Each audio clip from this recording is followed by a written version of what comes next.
الرحمن علم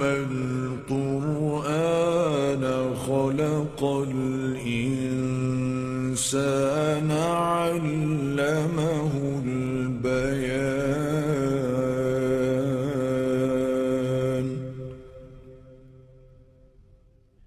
الشمس والقمر بحسبان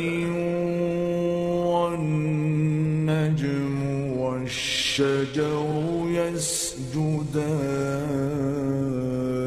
يسجدان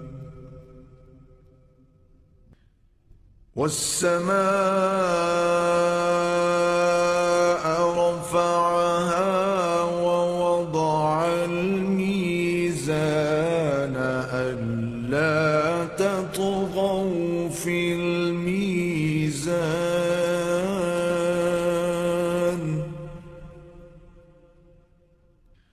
وأقيموا الوزن بالقسط ولا تخسروا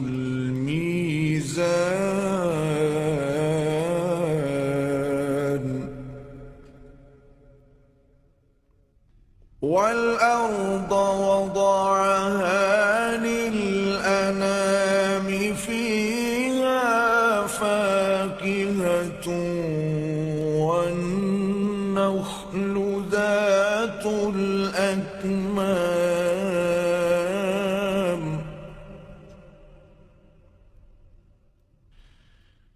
والحب ذو العصف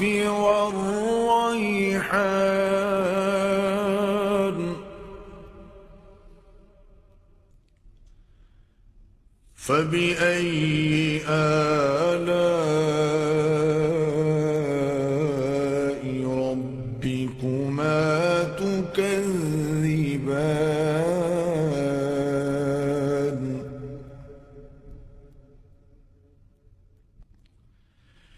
خلق الإنسان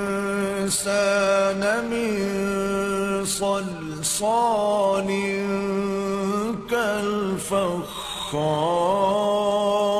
كالفخار وخلق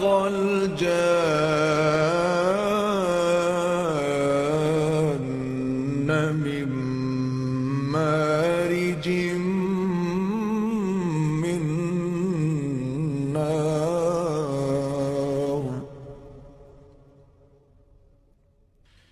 فبأي آلاء ربكما تكذبان رب المشرقين ورب المغربين فبأي آلاء ربكما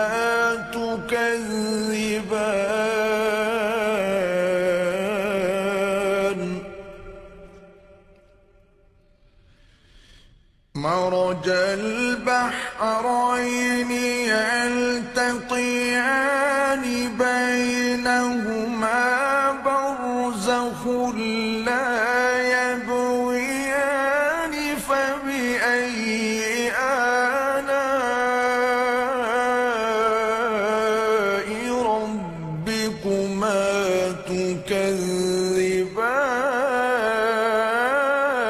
تكذبان يخرج منهما اللؤلؤ والمرجان فبأي آلاء ربكما تكذبان وله